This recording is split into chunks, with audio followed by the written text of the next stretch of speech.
Hello दोस्तों, क्या हाल चाल। Welcome to the YouTube channel of wing से उड़ान। तो आज जो मैंने लास्ट जो लेक्चर अपलोड किया था फंडामेंटल राइट्स पे, उस पर बच्चों ने कमेंट्स करके कुछ क्वेश्चंस पूछे थे, तो उसी के हम डाउट क्लियर करेंगे। अब देखो, किसी बच्चे ने पूछा कि right to property is now a legal right. तो पहले तो हम यही डिस्कस कर लेते हैं भाई लीगल राइट होते क्या हैं, ठीक है। तो किस तरीके से काम करते हैं और क्या डिफरेंसेस हैं इसके बीच में। लीगल राइट में कॉन्स्टिट्यूशनल राइट्स किसको बोलते हैं, फंडामेंटल राइट्स किसको बोलते हैं, ये बहुत इंपॉर्टेंट है, ठीक है। देखो, लीगल राइट क्या है। लीगल राइट का मतलब है द राइट प्रोवाइडेड बाय और एस्टैब्लिश्ड बाय लॉ। क्या जी? ऐसा राइट जो किससे एस्टैब्लिश्ड हुआ है, कानून के थ्रू हुआ है, लॉ के थ्रू हुआ है, उसको हम क्या बोलेंगे, राइट, ठीक है। अब लॉ कितने तरीके के आप अगर देखोगे तो एक लॉ है जिसको हम बोलते हैं सुप्रीम लॉ ऑफ लैंड। क्या बोलते हैं जी? Supreme law of land. अब सुप्रीम लॉ ऑफ लैंड क्या है जी? हमारा कॉन्स्टिट्यूशन है। क्या है जी?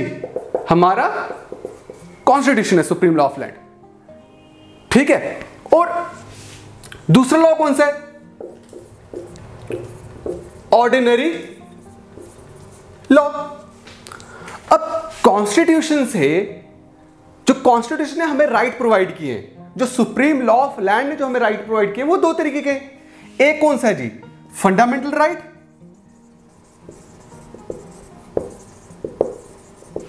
ठीक है। और एक कौन सा है? कॉन्स्टिट्यूशनल राइट,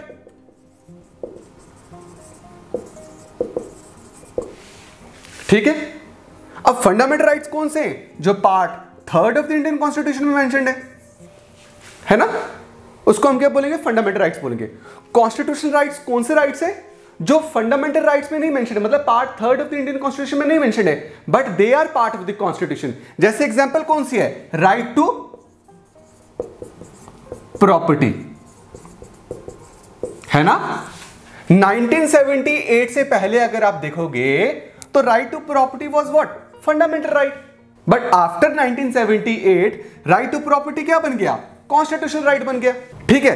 बट इसका मतलब ये थोड़ी है कि फंडामेंटल राइट लीगल राइट नहीं है। फंडामेंटल राइट भी लीगल राइट है और कॉन्स्टिट्यूशनल राइट भी लीगल राइट है भाई। तो राइट टू प्रॉपर्टी जब फंडामेंटल राइट में था तब भी वो लीगल राइट था, अब जो फंडामेंटल राइट से निकल गया वो तब भी वो लीगल राइट है। और ऑर्डिनरी लॉज कौन से होते हैं? ऑर्डिनरी लॉज होते हैं which are not provided by the constitution. इसको किसने बनाया है? या तो पार्लियामेंट ने या तो स्टेट लेजिस्लेचर ने, है ना। The laws mentioned in the constitution, उसको हम क्या बोलेंगे? Constitutional laws. और सुप्रीम लॉ, और वो लॉ जो कॉन्स्टिट्यूशन में नहीं मेंशन्ड है, ठीक है, उसको हम क्या बोलेंगे? Ordinary law. और वो ऑर्डिनरी लॉ जो बना के हमें अधिकार मिले, जो पार्लियामेंट ने ऑर्डिनरी लॉ पास करके जो हमें अधिकार दिए, उसको भी हम लीगल राइट बोलेंगे भाई। तो आप याद रखना, चाहे वो फंडामेंटल राइट हो, चाहे वो कॉन्स्टिट्यूशनल राइट हो, चाहे वो ऑर्डिनरी राइट हो, सबके सब लीगल राइट है, because they are provided by the law. और राइट किसको बोलेंगे? Which is established by law, है ना। अब क्वेश्चन ये आता है कि क्या फंडामेंटल राइट्स, सारे फंडामेंटल राइट्स लीगल राइट्स हैं? बिल्कुल है जी। बट क्या सारे लीगल राइट फंडामेंटल राइट है? नहीं। वही लीगल राइट फंडामेंटल राइट होंगे जो part 3 of the Indian constitution में मेंशन्ड है। इसलिए आप याद रखिएगा, right to property is a legal right, ठीक है। And even all those rights which are mentioned in the part 3 of Indian constitution, they are also legal rights, ठीक है। आई होप आपको इसके बारे में समझ आ गया होगा, ठीक है। सारे फंडामेंटल राइट्स लीगल राइट्स होते हैं, बट सारे लीगल राइट्स फंडामेंटल राइट्स नहीं होते। और लीगल राइट्स क्या होते हैं? जो those laws which are established by law, ठीक है जी। अब नेक्स्ट डाउट कंटिन्यू करने से पहले मैं लास्ट लेक्चर में भूल गया था एक चीज, वो आज आपको बता देता हूं कि भाई फंडामेंटल राइट्स को फंडामेंटल क्यों बोलते हैं। फंडामेंटल राइट्स का फंडामेंटल राइट मतलब क्या है? दो कारण है। एक, these rights are provided by the constitution. और कॉन्स्टिट्यूशन क्या है? Basically constitution is the fundamental law, fundamental law of the land. ये क्या जी? Fundamental law of the land है। Fundamental law of the land का मतलब है कि ये सबसे बेसिक लॉ है जिससे बाकी सारे लॉज क्या होते हैं? इमर्ज होते हैं। तो इसलिए फंडामेंटल राइट्स को हमने फंडामेंटल राइट्स बोला है, because these laws, these rights are given by whom? Constitution. और कॉन्स्टिट्यूशन क्या है जी? फंडामेंटल लॉ ऑफ लैंड है। और फंडामेंटल लॉ ऑफ लैंड का मतलब या सुप्रीम लॉ ऑफ लैंड का मतलब ये होता है कि जहां से सारे लॉज क्या होते हैं? इमर्ज होते। तो इसलिए हमने इसको फंडामेंटल राइट्स बोला, पहला रीजन। दूसरा कारण इसको फंडामेंटल राइट बोलने का, अगर एक इंडिविजुअल की ग्रोथ हर एस्पेक्ट में होगी तो सिर्फ किस वजह से हो सकती है? अगर उसके पास फंडामेंटल राइट्स हैं। अगर उसको हमने फ्रीडम दी है अपने आप को एक्सप्लोर करने की, अपने टैलेंट को एक्सप्लोर करने की, तो क्या उससे उसकी ग्रोथ होगी? नहीं, 100% उसकी ग्रोथ होगी, बिकॉज ये बेसिक नेसेसिटी है उसके ग्रोथ के लिए। अगर आपको इक्वालिटी नहीं मिलेगी, सबके साथ आपको बराबर नहीं देखा जाएगा, तो वो कैसे आप ग्रो करोगे? तो equality is what? Basic necessity, जिससे एक इंडिविजुअल ग्रो कर पाए मेंटली, ठीक है, फिजिकली, हर एस्पेक्ट से। तो दिस इज द रीजन कि इन राइट्स के बिना ह्यूमन का कोई एग्जिस्टेंस ही नहीं है, उसकी लाइफ की कोई वैल्यू नहीं है। तो ये सबसे बेसिक चीजें हैं अगर आप एक इंडिविजुअल को ग्रो करना चाहते हैं। दिस इज द रीजन कि हमने फंडामेंटल राइट्स को फंडामेंटल राइट नाम दिया है। ठीक है जी, ये मैं लास्ट टाइम भूल गया था बताना, तो आई होप आपको ये क्लियर हो गया होगा। अब कुछ बोल रहे जी हमें आर्टिकल 13 वापस बताओ। अच्छा, कुछ ने कमेंट्स में मेंशन किया है कि fundamental rights are negative rights. आप ऐसे नहीं बोल सकते that fundamental rights are negative rights. Fundamental rights basically negative obligations है। किस पे? स्टेट पे, कि भाई स्टेट आप ऐसा नहीं कर सकते किसी सिटीजन के साथ, ठीक है, आप उसको इक्वली ट्रीट करोगे। ऐसा नहीं on the basis of religion, race, caste आप उसके साथ क्या करो? इनजस्टिस करो। तो ये फंडामेंटल राइट्स आर नेगेटिव, हम ऐसे नहीं लिख सकते। हम ये बोल सकते हैं fundamental rights basically negative obligations है स्टेट पे। ठीक है जी। पॉजिटिव किस पे? हमारे सेंस में, सिटीजन के लिए they fundamental rights are positive, because वो स्टेट को कोई भी आर्बिट्रेरी एक्शन लेने से रोकते हैं। ठीक है जी। अब आर्टिकल 13 मैंने आपको बोला कि फंडामेंटल राइट्स अगर नेगेटिव एप्लीकेशन स्टेट, मतलब हर एक आर्टिकल अगर आप पढ़ोगे तो उसमें लिखा गया स्टेट आप किसी को इक्वालिटी डिनाई नहीं कर सकते, सबको आपको बराबर ट्रीट कर रहे हैं। आप किसी को रिलीजन, रेस के बेसिस में अनएम्प्लॉयड नहीं कर सकते या उसको अपॉर्चुनिटी नहीं दे सकते। आपको कभी भी इन ग्राउंड्स पे डिस्क्रिमिनेट नहीं करना है, ठीक है। बट देखो, सपोज करो हमने पावर किसको दी है? Legislative power, law making power किसको दी है? पार्लियामेंट को। मतलब पार्लियामेंट कैन मेक लॉज। तो पार्लियामेंट कोई ऐसा भी तो लॉ बना सकता है, ठीक है, पार्लियामेंट ऐसा भी तो लॉ बना सकता है जो फंडामेंटल राइट्स को रिस्ट्रिक्ट करे या एब्रिज करे या उसके स्कोप को नैरो करे। इसलिए या तो पार्लियामेंट ने कोई लॉ बनाया या एग्जीक्यूटिव ने कोई ऑर्डर पास किया, राइट, या कोई बाय रूल निकाल दिया। बाय लॉ, बाय लॉ मतलब होता है जब हम local authority, higher authorities local authorities को एम्पावर करती हैं किसी चीज पे डिसीजन लेने के लिए, लॉ मेकिंग के लिए, ठीक है, या कोई एग्जीक्यूटिव ने ऑर्डर पास कर दिया। अब ये जो भी हुआ, अगर ये किसी तरीके से फंडामेंटल राइट्स को रिस्ट्रिक्ट कर रहा है, तो आर्टिकल 13 ये बोलता है कि सुप्रीम कोर्ट क्या कर सकती है? सुप्रीम कोर्ट या हाई कोर्ट उस लॉ को, उस एग्जीक्यूटिव ऑर्डर को, उस ऑर्डिनेंस को नल या वॉइड डिक्लेयर कर सकती है। और वो क्या क्या होंगे? वो सब लॉ किस में मेंशन्ड है? लॉ को डिफाइन किसने किया? आर्टिकल 13 ने। आर्टिकल 13 ने बोला कि कोई ऐसा ऑर्डिनेंस अगर आप देखोगे, law making power of president को बोलते हैं, राइट। प्रेसिडेंट ने ऐसा कोई ऑर्डर पास कर दिया, ठीक है, जो फंडामेंटल राइट्स को रिस्ट्रिक्ट कर रहा है, वो भी आर्टिकल 13 में इंक्लूड होगा। कोई एग्जीक्यूटिव ऑर्डर पास हुआ, वो भी आर्टिकल 13 में इंक्लूड होगा। कोई पार्लियामेंट ने लॉ पास किया, वो भी आर्टिकल 13 में इंक्लूड होगा। तो इन्होंने लॉज डिफाइन करें कि किस किस को क्या कहते हैं, हम नल या वॉइड डिक्लेयर कर सकते हैं, किसके थ्रू? सुप्रीम कोर्ट या हाई कोर्ट के थ्रू। तो article 13 basically defines the term law. कौन से लॉ जी? वो लॉ जो फंडामेंटल राइट्स को क्या करेंगे? रिस्ट्रिक्ट करेंगे, ठीक है। और इसी आर्टिकल 13 को ही लेके एक नई टर्म इमर्ज हुई थी जिसको बोलते हैं डॉक्ट्रिन ऑफ बेसिक स्ट्रक्चर। ठीक है, और basic structure of the constitution. ये बहुत बड़ा कंसेप्ट है, ठीक है। अभी हम उसको डिस्कस करते हैं। किसी एक और बच्चे ने पूछा कि क्या फंडामेंटल राइट्स अमेंड हो सकते हैं? बिल्कुल हो सकते हैं। अगर फंडामेंटल राइट्स अमेंड ना हुए होते तो आर्टिकल 31 जो राइट टू प्रॉपर्टी है वो अभी भी होता। अमेंड हुआ है तभी तो क्या कहते हैं इसको डिलीट किया है। फंडामेंटल राइट्स अमेंड हुए तभी आर्टिकल 21A कैपिटल ए, जिसको राइट टू एजुकेशन बोलते हैं, it was added in the year 2002, ठीक है। लेकिन फंडामेंटल राइट्स, क्या पार्लियामेंट के पास एब्सोल्यूट पावर है कि वो फंडामेंटल राइट्स को किसी भी पार्ट को, किसी भी चीज को क्या कर सकती है? डिलीट कर सकती है? नहीं, वो हर एक चीज को डिलीट नहीं कर सकती। क्या ऐसी चीज है जो पार्लियामेंट फंडामेंटल राइट्स में अमेंड नहीं कर सकती? वो जो नया चीज इमर्ज होके आई थी उसको बोलते हैं क्या? Basic structure of the constitution. और ये कब आया? 24 अप्रैल 1973 केशव नंदा भारती केस में। केशव नंदा भारती केस में फर्स्ट टाइम सुप्रीम कोर्ट ने यह बोला that parliament can amend the constitution और the fundamental rights but without touching the basic structure or without taking away the basic structure of the constitution। अब ये basic structure क्या है? ये evolving term है। बेसिक स्ट्रक्चर आपको constitution में कहीं नहीं मिलेगा लिखा हुआ। ये बेसिक स्ट्रक्चर ऑफ कॉन्स्टिट्यूशन कौन बताएगा? जुडिशरी बताएगी। और with time to time judiciary बता रही है। अपने हर एक जजमेंट से जुडिशरी ने बताया कि basic structure of the constitution क्या होगा।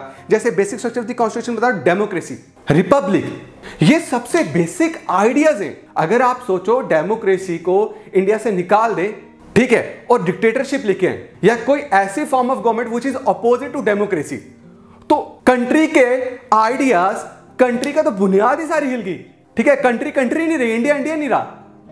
तो दिस डेमोक्रेसी, दिस रिपब्लिक, ये क्या है?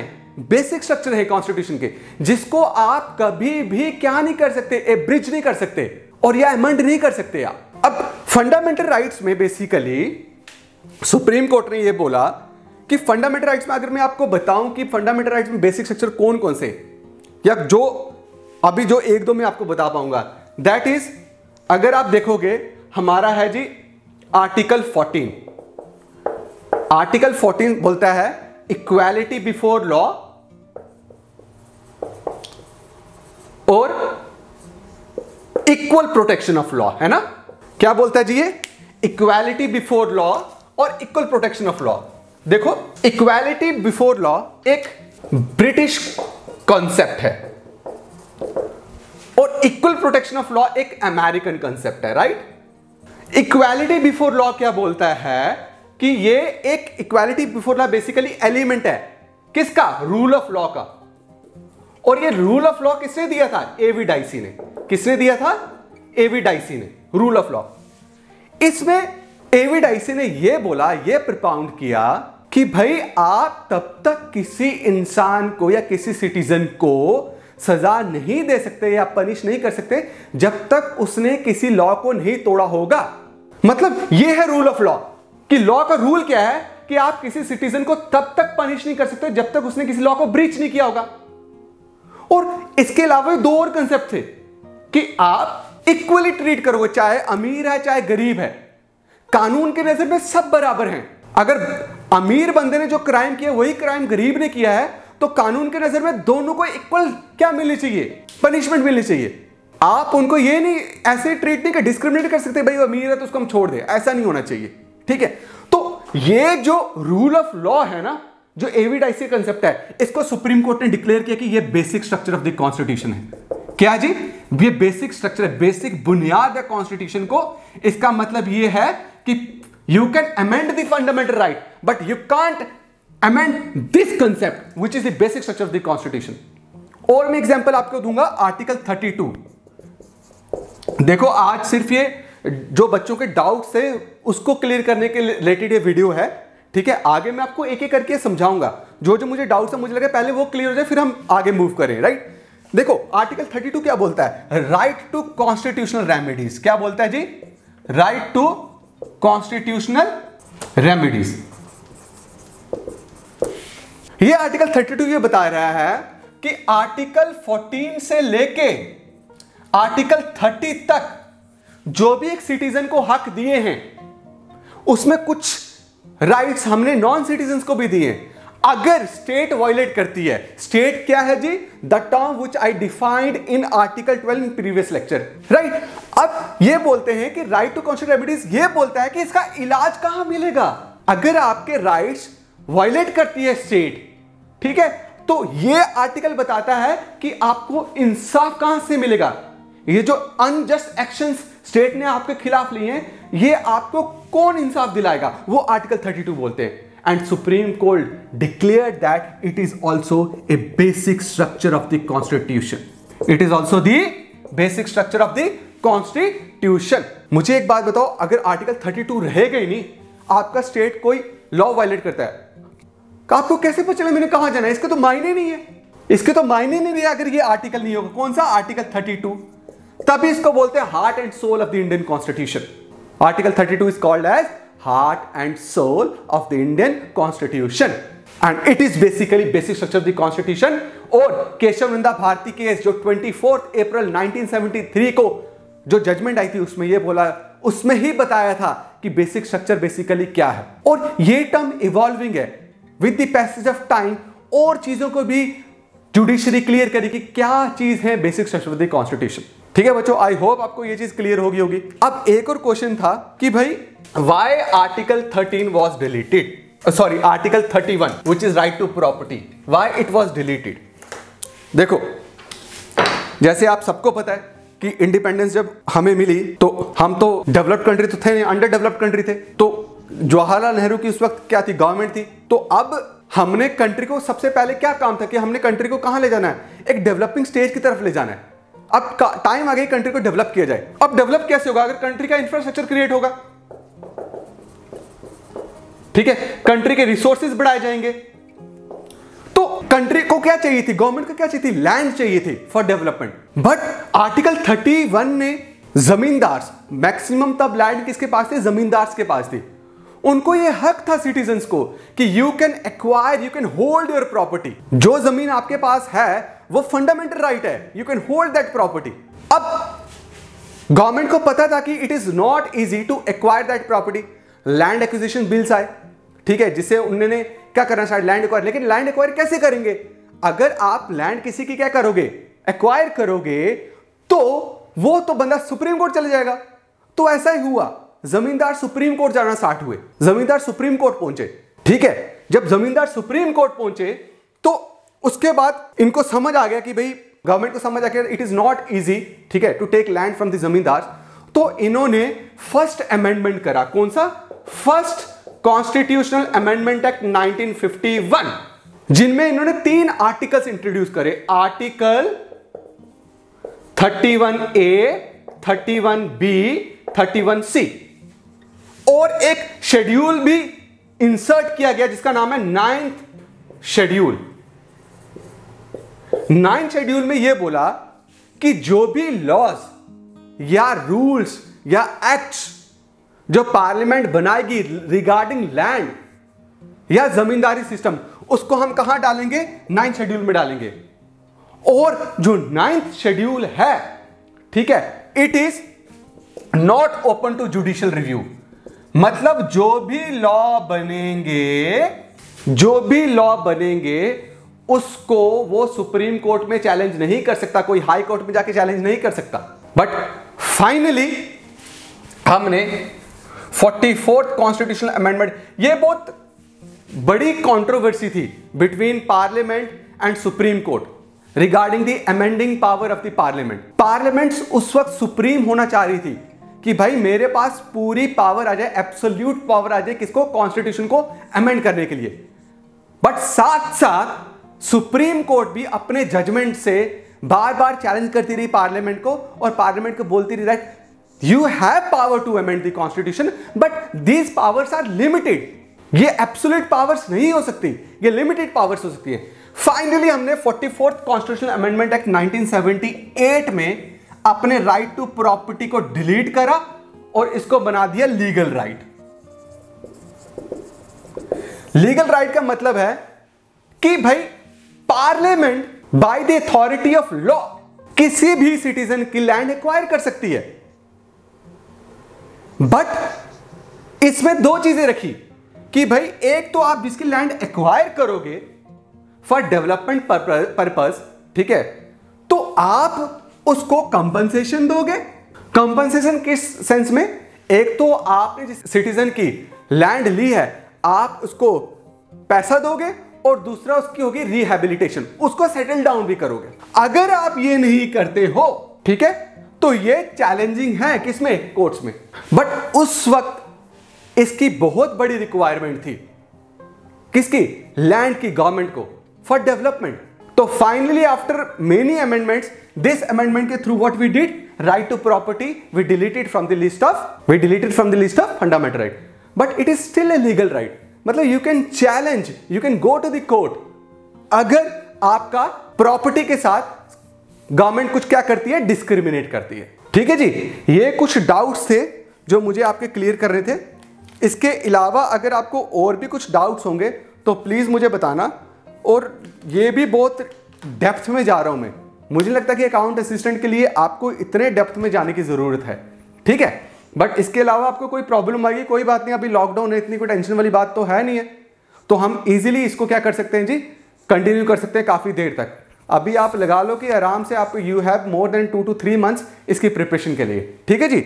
और कोई डाउट होगा तो प्लीज मुझे कमेंट सेक्शन में बोलना। अगर आज के टॉपिक में भी कुछ कंफ्यूजन आया हो तो जरूर मुझे बताना, ठीक है।